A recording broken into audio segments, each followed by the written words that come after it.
গেটের বাইরে পা দিয়েই সে অদ্ভুতভাবে লাফাতে শুরু করে। হঠাৎ চিৎকার করে বলে খুব শিগগিরই সে ধনী হয়ে যাবে। আশপাশে থাকা নতুন মন্দিরা অবাক হয়ে তাকিয়ে থাকে। কারো কারো মনে হয় লোকটা হয়তো ভেতরে থাকতে থাকতে মানসিকভাবে এলোমেলো হয়ে গেছে। কিন্তু এই উচ্ছ্বাস কয়েক সেকেন্ডের বেশি টেকে না। হঠাৎ করেই সে সামনে ঝুঁকে পড়ে যায়। এই আচরণের পেছনে একটা কারণ ছিল। কয়েক বছর আগে মার্শেল ছিল চুরির জগতের বাদশা। এক রাতে সে দুই সঙ্গীকে নিয়ে একটি বিখ্যাত হীরা চুরির পরিকল্পনা করে। কাজটা সফল হয়, কিন্তু লোভ সেখানেই থামে না। মাল নিজের করে নিতে এক সঙ্গী অন্যজনকে ঘটনাস্থলেই শেষ করে দেয়। পরিস্থিতি বুঝে মার্শেল তখনই পালিয়ে যায়। পালাতে গিয়ে সে হঠাৎ একটি আধা তৈরি ভবনের ভেতরে ঢুকে পড়ে। মাথা তখন ঠিকমতো কাজ করছিল না।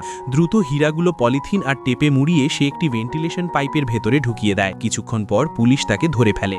তোলপাড়ের মধ্যেও সে জায়গাটার অবস্থান চোখে চোখে মনে রেখে দেয়। সময় গড়িয়ে যায়। সাজা শেষ করে মার্শেল যখন বাইরে আসে, সে সোজা সেই জায়গার দিকেই যায়। সামনে দাঁড়িয়ে থাকা এক নালী আর চারপাশের পরিবেশ দেখে তার বুক ধক করে ওঠে। কারণ যে ভবনটা তখন অসম্পূর্ণ ছিল সেটাই এখন পুরোপুরি একটি পুলিশ স্টেশন। মার্শেল কিছুক্ষণ স্থির দাঁড়িয়ে থাকে। রাগ আর হতাশা মিলিয়ে সে প্রবেশপথের সামনে অস্থিরভাবে হাঁটাহাঁটি করে। এরপর ভেতরে ঢুকে ভাবে কিভাবে তৃতীয় তলার সেই ভেন্টিলেশন শ্যাফট পর্যন্ত পৌঁছানো যায়। ঠিক তখনই তার চোখে পড়ে একজন ডেলিভারি বয়। ওই মুহূর্তেই তার মাথার ভেতর নতুন পরিকল্পনা তৈরি হয়। কিছুক্ষণ পর এক অদ্ভুত চেহারার ডেলিভারি বয় সেখানে হাজির হয়। পোশাক আর চলাফেরা এমন ছিল যে দূর থেকে দেখলেই সন্দেহ হয়। রিসেপশনে থাকা পুলিশ জানিয়ে দেয় শুধু অফিসিয়াল ব্যাজধারীরাই তৃতীয় তলায় যেতে পারে। এই কথা শুনেই মার্শেল হাতে থাকা বাক্সটা পাশের এক ট্রেনি পুলিশ কর্মীর হাতে দিয়ে হুট করে বেরিয়ে যায়। কেউ বুঝে ওঠার আগেই সে ওই ট্রেনি কার্ডটা নিঃশব্দে নিজের কাছে রেখে দেয়। এরপর সে আর সময় নষ্ট করে না। এক পরিচিত আত্মীয়ের সাহায্যে প্রয়োজনীয় কাগজপত্র জোগাড় করে নেয়। Badge, ID, joining file